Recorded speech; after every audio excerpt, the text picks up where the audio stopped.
I'm Valerie Parker, one of your registered nurses from MJC Health Services. Along with two other nurses, I have the privilege of speaking with you today about one of my favorite subjects, nutrition. For numerous reasons, it's important to have a healthy diet. Diets may be something you might start and stop, but that's not what we're talking about. We're talking about having a well-balanced, nutritious diet for the rest of your life, since everything that you eat and drink is considered your diet. In a moment, we'll look at the Harvard University Healthy Eating Placemat. It's something you can use as a guide to design your healthy diet. In some ways, it's similar to the USDA MyPlate, but there are some differences. The main focus of the Harvard plate is on diet quality. Now let's look at that plate. Starting at the top of the Harvard Healthy Placemat with healthy oils or added fats. In moderation, you want to use healthy plant oils like olive oil, canola oil, and some other oils. Have fats that remain in the liquid form at room temperature. Limit saturated fat like butter and coconut oil. Significantly limit trans fats like margarine and partially hydrogenated oils. Those two types of trans fats are highly processed and are not considered healthy. Here you can see it's important to make vegetables the majority of your diet. It's even better to aim for making half of your meals and plates vegetables. Potatoes don't count, not the French fries especially. And they have too many carbohydrates. The type of carbohydrate they have is not the healthiest. Consider the rainbow when choosing vegetables that need a large variety of colors. Focus on green vegetables like spinach and broccoli, along with other colors like red bell pepper, yellow corn, carrots, and so much more. Your choices are endless there. Fruit is one of the smaller parts of a healthy diet. Consider the rainbow when choosing fruit also. Make 1/4 of your diet protein. Fish, poultry, beans, and nuts are a healthy protein. Limit red meat and cheese. Avoid processed meats like bacon, sausage, and hot dogs. Make another 1/4 of your diet whole grains. Limit highly processed grains like white rice, white bread.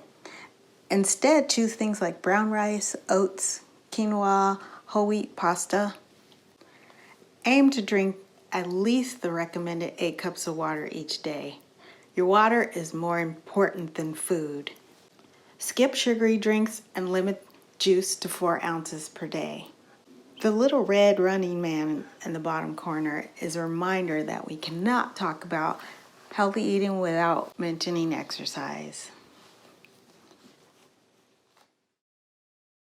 Hi, my name is Lydia Gaines. I'm one of the nurses at Modesto Junior College's Health Services Department, and today I am here to talk to you about sugar shockers. Too much sugar isn't so sweet for your health. The American Heart Association gives both men and women a daily allowance. For men, it's 9 teaspoons, 36 grams, or 150 calories. For women, it's 6 teaspoons, 25 grams, or 100 calories. 1 teaspoon equals 4 grams. This is the size of a teaspoon. Women get 6 of these, men get 9. These on the board are some of the items that we may choose to snack throughout the day. The baggies represent how much sugar is in each package. We must learn to be label readers, and we have to remember that the items listed on each package is in descending order. If sugar is listed first, that's when it's more prominent. So it's important to become label readers. The famous Amos, it's 11 grams or 2.7 teaspoons. The M&Ms have 31 grams or 7.75 teaspoons. If a woman eats one of these, we are over our daily limit because we are only allowed 6. This has 7.75. The Welch's Snacks is 11 grams or 2.75 teaspoons. The Sugar Flakes is 12 grams or 3 teaspoons. The Toast and Pop-Ups, the serving size is 1. It's not the whole box and not 2, so it's just 1 pop-up. And this is 16 grams, 4 teaspoons of sugar. The Chips Ahoy is 24 grams or 6 teaspoons. We can opt for better choices for our snacks. Some of the choices that we can opt for are celery by itself or with 100% peanut butter. And it's 1 tablespoon of peanut butter, a small fruits. If you are on a fruit restriction, dietary restriction, you have to be mindful of that and keep track of your food intake. We can opt for walnuts and almonds.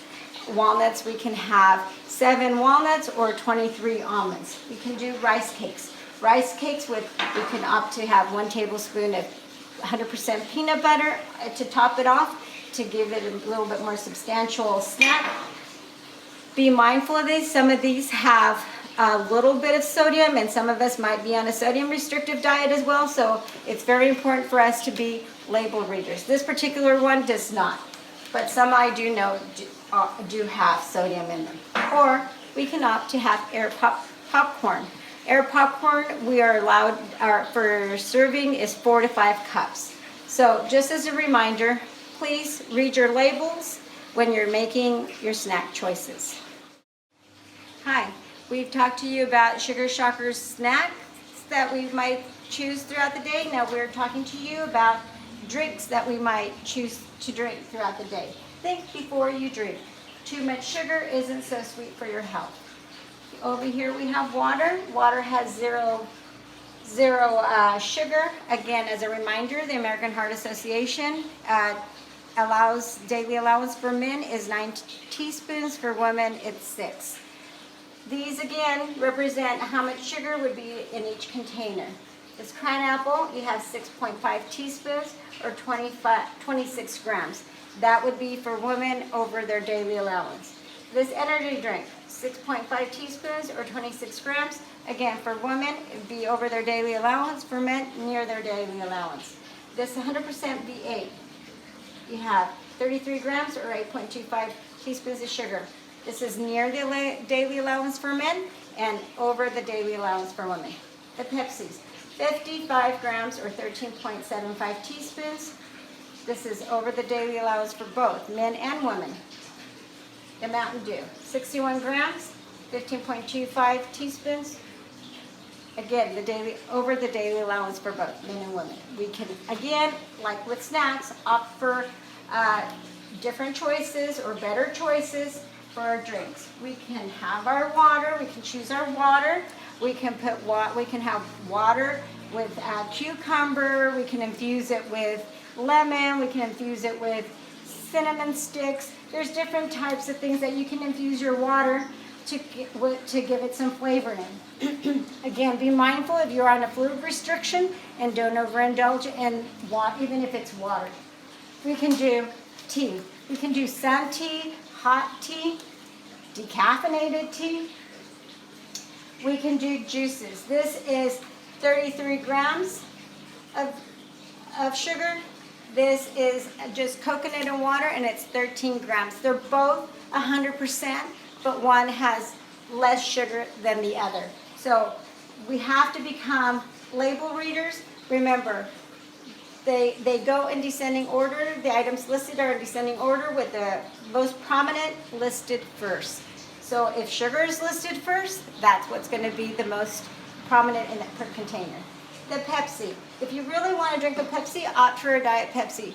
Maybe 1 can a day instead of 2. But that is a choice. Nowadays, there's lots of sparkling water, different types of sparkling water, carbonated water, flavored water, sparkling water. Some of them do have some sodium in it. So again, you have to become label readers. If you're on a sodium restrictive diet, if you're a fluid restrictive diet, you have to be mindful of that and become label readers. Read your labels. Hi, my name is Chandni Gulati and I'm a registered nurse at Modesto Junior College Health Services. And today I will be speaking to you about processed foods. What are processed foods? Any food that has undergone any changes to its natural state once it leaves the field of a farmer is basically considered processed foods. Now there are 3 different types of food processing. First one is minimally processed foods, and this includes processes like cleaning, removing inedible or unwanted parts, grinding, refrigeration, pasteurization, fermentation, freezing, vacuum packaging. So this includes all your fresh fruits and vegetables, whole grains, nuts, meats, milk are all minimally processed foods. Second type of processed foods, now this includes the one from previous group, and now they have added salt, sugars, sweeteners or fats added to them. Example is your canned fruits and vegetables, some cheeses, all freshly made bread, and canned fish. So these foods usually have 2 to 3 ingredients and can be eaten readily without any further preparation. Third category is ultra-processed or highly processed foods. Foods that have gone beyond the addition of salt, sweeteners, or fat to include artificial flavors, preservatives to increase the stability, preserve the texture, and increase the palatability. Examples are sugary drinks, crackers, chips, breakfast cereals, frozen dinners, deli meats. So the fact is, processed food tastes good. They are convenient, they are everywhere, and they are staple to so many people's diet today. So where do you start? First step is grocery shopping. If you buy healthy food, you're probably gonna end up eating good food. So like if I don't have chips at home and I didn't buy them on my way to grocery store, then I don't have them and I won't eat them. Next one is when you go grocery shopping, I would consider and recommend to do perimeter shopping in the grocery store, which includes your fresh fruits and vegetable aisle, meat aisle. And when you go grocery shopping, spend most of this time on those outskirts of the grocery store and spend the least amount of time in center aisles, which is where your highly processed food is. But remember, when you do this, you do not stop by the deli section and buy some fried food and cold pasta, okay? So how can you reduce your intake of processed foods? Here are a few ideas how to cut back and give your diet a healthy reboot. Like when you buy yogurt, buy Greek, stay away from the flavored varieties. When you buy frozen vegetables, those are not a bad option because we all need a backup in our refrigerator and they are nutrient rich. Second option would be frozen fruits. Now if you buy them, that's not a bad option, but try to buy with no added sugar options. And they taste good in smoothies, guys, but make sure when you make your smoothie, you do not go ahead and add fruit juice because that adds a lot of sugar and then now your smoothie just became unhealthy. And another choice I will give you is canned beans or chickpeas. Now these beans can be made from scratch. If you do cooking ahead and do meal preps in a slow cooker or a pressure cooker, you can make big batches and freeze the rest and you have a meal for later. So when choosing canned anything, try to stay with the low sodium options. Avoid your intake of processed meats like bacon, sausage, ham, hot dogs, and granolas. If you're gonna buy them, read the label, try to see options that have no sugar added. If your vegetable burgers are a good choice, they're made of vegetables and legumes, but again, read the label because it might have modified cornstarch or flavors. When you buy, the next option would be unsweetened almond milk. So now these might have Carrigan gums, these might have food starches, so I would recommend to buy the variety that has only the nut and the filtered water. Pickles are good for low sodium, as a snack option if you buy those low sodium kinds. Peanut butter, if you buy 100% peanut butter, that would be a good option. Oatmeal, don't buy the flavored packets. Now only buy the whole rolled oats. And you can do meal prep. So now I want you to make a list of some healthy snacks like mixed nuts, bell peppers with guacamole, plain Greek yogurt with mixed berries, apple slices with peanut butter, cottage cheese with flax seeds and cinnamon, cucumber, celery, carrot with hummus, a piece of fruit, guys, cherry tomatoes with mozzarella, hard-boiled eggs, edamame, olives, ricotta cheese with cocoa powder. Bottom line is, when next time your craving hits, aim for whole foods instead of highly processed fattening options. Read the ingredient label before you buy anything because if there are more than 3 to 4 chemicals on that list, it's just best to skip that option. Try batch cooking, meal prep when you have time. That would save you tons of energy and money too. End of the day, eating in moderation and choosing fresh food and eating in moderation is the key to health. What is CalFresh? CalFresh is federally known as SNAP, which is Supplemental Nutrition Assistance Program, and it provides monthly food benefits to individuals and families with low income and economic benefits to communities. CalFresh is federally mandated, and in California, it's state supervised and county operated. So, what kind of foods does this program offer? Fresh fruits and vegetables, beans, poultry, meat, rice, bread, tortillas, cereal, milk and cheese, seeds that can help you produce food. But what you cannot buy is pet food, vitamins, medicine, alcohol, tobacco, paper products, or fast food, or food that can be eaten inside the store. Now, if the county you live in participates in the restaurant meals program and you're elderly, 60 or older, disabled, and or homeless, you can purchase food at participating restaurants. So, who is eligible for CalFresh, and what's the eligibility criteria? CalFresh eligibility is based on many factors, including income and household size. In CalFresh, household is a group of people who regularly buy and eat together. A household can be as small as one person. One home can have more than one household.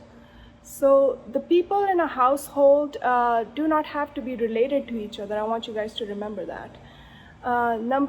If you can answer yes to these two questions of your household, you might qualify for CalFresh. Questions are, does anyone in your household have a social security number? Another question is your monthly income less than the amount allowed?